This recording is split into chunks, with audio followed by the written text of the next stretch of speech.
What up guys, it is Kaido here from CyberSpace and the ArtiVerse, and some of the different decks that I grew up making as a kid, and also one that I developed in my later 20s, so we're going to go over all of that, as well as a little board I made in the back that will pretty much be what we're going over, but it's going to be some fun stuff.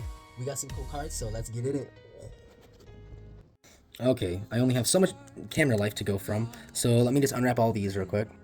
And Pixie and CPUs existed before this did with me and my friend, so... Oh yeah, look at a pager puzzle. So this is the Digivice of this world, or the Pokédex of this world, / Pokeball, I guess. But okay, so Cyber Monsters, they're like puzzle pieces. And me and him pretty much stuck to the whole rock, paper, scissors thing, like we usually do to keep things simple. So PRS, so it has rock, paper, scissors. So here's one. So we got the Cyber Scare Box, which was based off of Yu-Gi-Oh's Victory Box, which I loved to draw as a kid growing up so much. It was so fun to draw. So his paper and scissors is 10, rock 20. Oh, I see, because see, this piece doesn't have the top piece, so some of them don't have all three pieces. But let's see, so, and Cyber Scare, yep, so these are some of the different spaces. So we got the water space cards, which are kind of like based off of like water creatures, right? More like shell-based.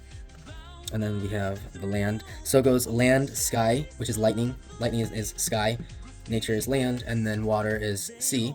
And then we have fire, or energy, power, or force. But we usually just would call this like the energy kind of type, right? So, oh yeah, and so all of the cards have the different cyber drives on the backs of them, which are the artifacts to evolve them, which I'm sure you're familiar with that. Michael and me decided to adopt that from Pixie vs CPUs that I created because he thought it was really cool, so we implemented it into Cyber Monsters as well. But yeah, I just wanted to show you guys a little bit of the art of different things. We'll show you some of the Sky Monsters. Let's see, we got Cyber Scribble. That was one of the first creatures I ever created when Michael wanted to challenge me that you can't make a monster out of a scribble, and that's how Cyber Scribble was born. And he's a cute little scribble pterodactyl. It's a fun little thing. But here is the Graffiti Pet / Graffiti Kingdom cards, the new updated versions. So as you can see, Rainbow Bear was a CGI version in the original prototype, but the final version of him turned out to be Rainbow Bear, which is the main character in the game that you originally played in Graffiti Kingdom. This is the first card Pastel gives you, and he is, let's see, so he has double jab. And as you can see, instead of having attack defense like the original cards had that, we wanted to go for more what the game initially intended for. So right here you can see it has function 1 arms and function 2 legs.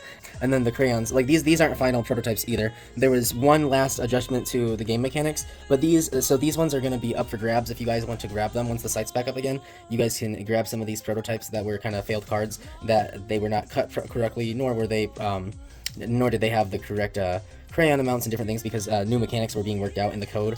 But yeah, so let's see. So this is a custom monster, the Zaplicade Toy Dragon, pretty cool card, right? And then the crayons right there with his type, which I want to say so hard to see, electric, obviously electric.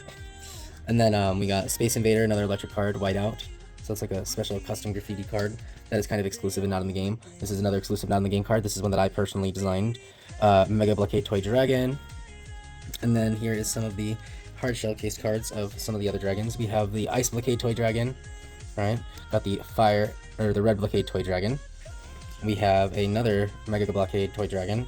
And then we have a Zap Blockade Toy Dragon along with another Ice Blockade. So I have a few duplicates of some of these. So anybody that's interested in getting one of these along with a little guidebook on how to play the game, just let me know, and I could definitely send you guys some of the extra falsy cards if you guys want to have some memorabilia from Graffiti Kingdom, because we're working on a lot of really fun creative projects with just a few different companies like Toei and Square Enix, so I'll keep you guys updated for sure, but it's really cool stuff. So those are your Graffiti Kingdom and Graffiti Pet cards, and like I said, anybody's interested in me sending them a booster pack of cards, just let me know and we'll send you guys a booster pack. Quick thing, the next deck we're going to go into is the Cyber Monsters. So Cyber Monsters is a game that me and my best friend growing up, my first best friend Michael Bodai, which we officially pretty much were friends since we were born, like at 1 or 2 years old. Our parents would have, his mom Maureen and my mom would have each other go to each other's house when our older sisters, who are 4 years older than us, they would visit each other after preschool, and they would play since they were kids up until teenagehood. So me and him pretty much hung out all the time since we were like toddlers and going into kindergarten together. But we made a game called Cyber Monsters. And we got inspired from Yu-Gi-Oh, Pokemon, and Digimon initially. That's where, and I guess you could say a little bit of Mega Man too, just a little bit of everything from that era. But so these are the cards. So the lore of Cyber Monsters is that originally the cyberspace was created by Cybermaster,